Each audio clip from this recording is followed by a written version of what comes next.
Don't get me wrong. Are crazy women destroying the West? Yes, ladies and gentlemen, it's going to be an interesting video. She's going to post the article, so don't worry about the source. We are forever reading headlines about the mental health crisis in the West. We're told that we're becoming more and more unhappy and more crazy. In many Western countries, mental illness is now the leading cause of disability and responsible for 30 to 40% of chronic sick leave, costing us around 4 to 5% in GDP. So to clarify, chronic sick leave refers to extended periods of absence from work due to persistent illness, injury, or health condition that significantly impacts an employer's ability to perform their job. Chronic sick leave can be due to physical health issues like chronic pain or autoimmune disorders, or mental health conditions such as depression or anxiety. But who are all these sad and mad people? Well, mostly they're women. Women are 3 times more likely to experience mental health problems than men, and they are twice as likely to be diagnosed with anxiety and depression than men. And this situation isn't improving, it's getting worse. Rates of self-harm among females have tripled in the last 30 years, and rates of suicidality have doubled.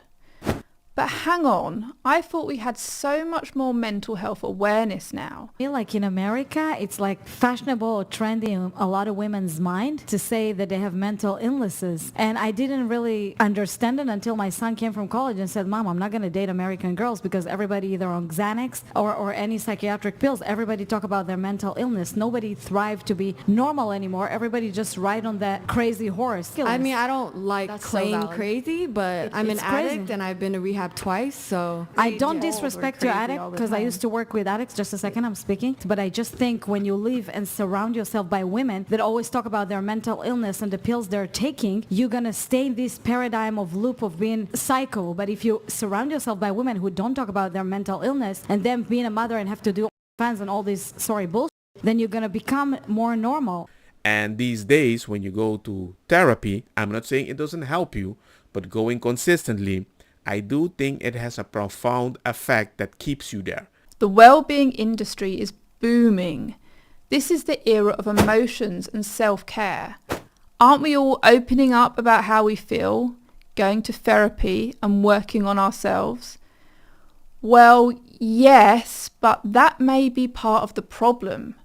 70 to 80% of psychologists and therapists are also women.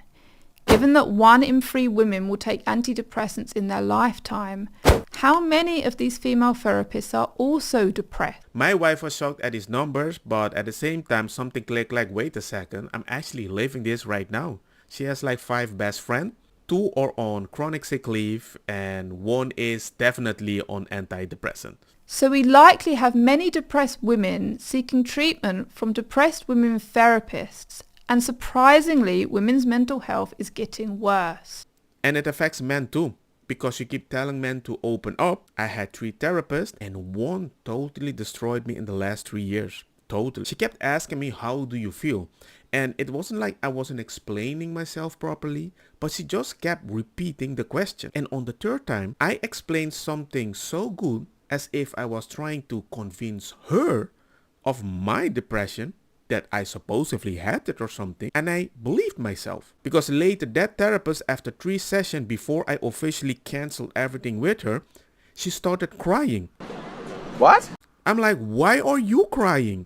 And the only reason she cried is because I went on a rant on how much, even if I have so many issues, I love my family so much. Bada bing, bam, bam, bam, bam. Look, why are you crying? I just kept on going. I was like, I'm now the therapist. Just keep on ranting how happy you are. The same therapist asked me if I ever thought about deleting myself. I said, well, everybody has once, right?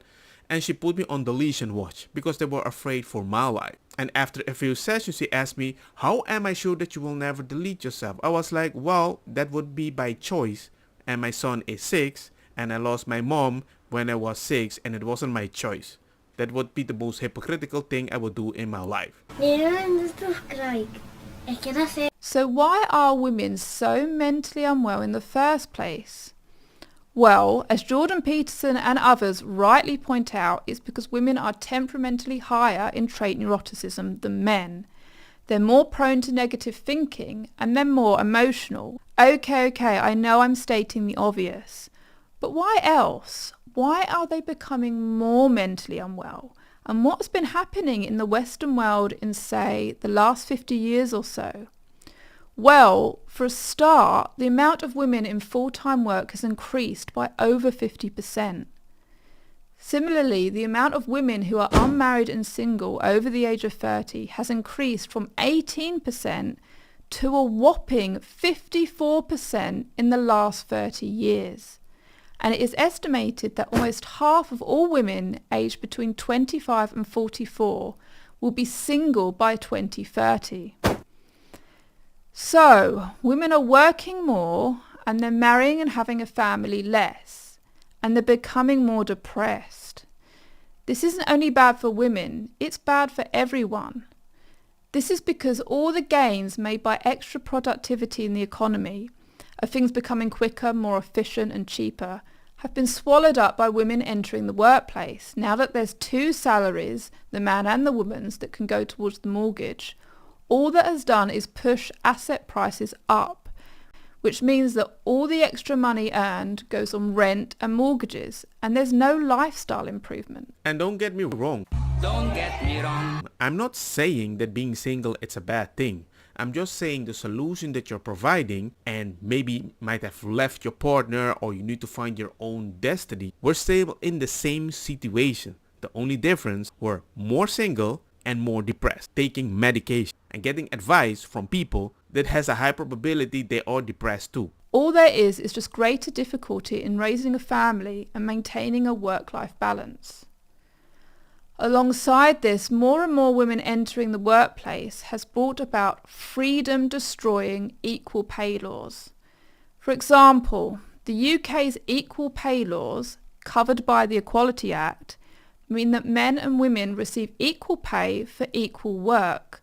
That is, work that is similar, equivalent, or of equal value. But who decides what work is of equal value? Well, it seems that it's all down to how the judge interprets the law.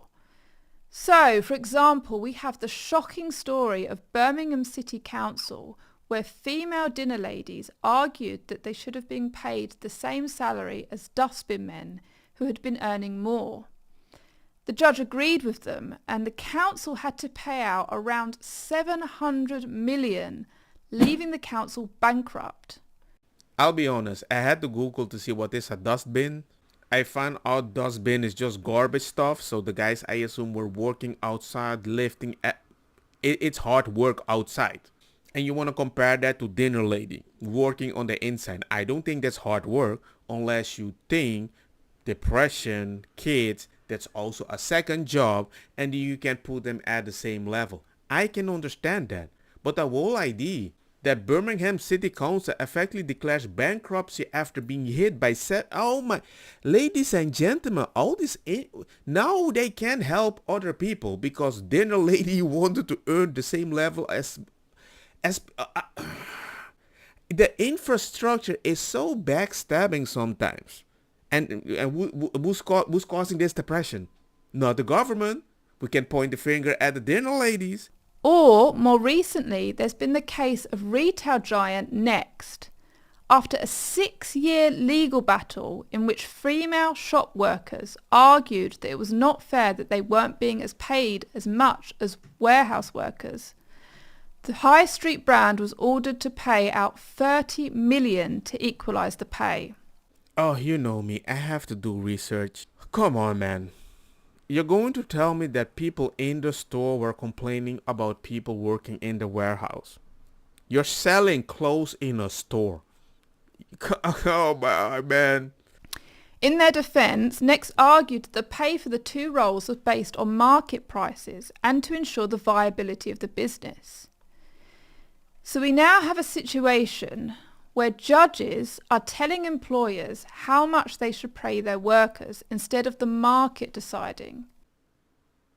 And this is all happening in an increasingly feminised legal system that focuses on emotions, subjective interpretations, hate speech, hate laws, non-crime hate incidents, and woke activism. And that leads us to our final manifestation of toxic, crazy femininity. Woke. Since the mid-2000s, young women have becoming more and more left-wing. The growing ideological gap between men, who are more likely to lean conservative, and women, who are more likely to lean left. In all honesty, why do they keep saying men are becoming more right-wing, or at least the kids? You can also say women are becoming more progressive, but we don't see the changes we want. You could say men are staying the same, but we want to be progressive. No, you keep saying men are becoming more right-wing. Maybe with that messaging, the person that might be writing in, they might be depressed. Isn't really being caused by men becoming right-wing. It's actually because young women are increasingly adopting radical far-left positions.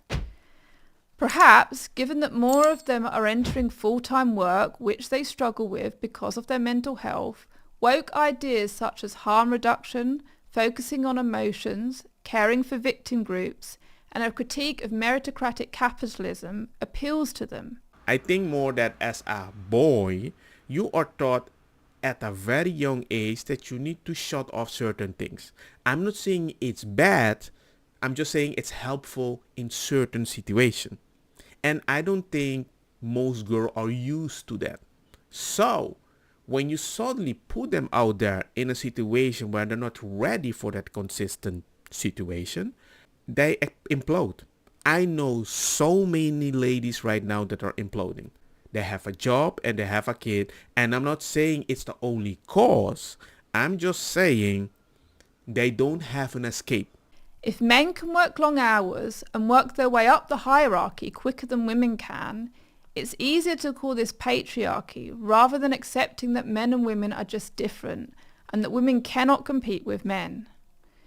Diversity, equity and inclusion, safe spaces, therapeutic spaces, bringing your whole self to work, the tyranny of HR, harm reduction, psychological safety, emotionality, conformity and aversion to conflict and disagreement, perverse misplaced compassion, perverse misplaced empathy. This is the new academic environment. This is the new workplace. This is the new economy. This is the new legal system. This is the West, and it is being destroyed by toxic femininity and mentally unstable women. For the people that don't know, I'm Miss Anai. That would seem to be self-evident. My wife had blood issues. Both of my parents are dead. My wife, his father, is kind of dying from cancer right now. My son has autism, and we have a lot on our plate. And we both work, so hey, we can be at peace about that. But it doesn't conform with all the things that's going in our life back and forward. So sometimes, well, actually whenever they have the opportunity, they offer us depression pills. Because they're like, you have so much on your plate. You have the right to be happy. And I'm like, I don't need that. We go to church, whack, and that's it. We let it out and we're like, hey God, our life is Netflix, but you know the ending, because whenever we complain about something, usually within 5 months or whatever, I realize, I managed to beat that shit. I think depression is a luxury. Wow. Because where I'm from, you can't afford to be depressed. You got to pay the bill, right? Right.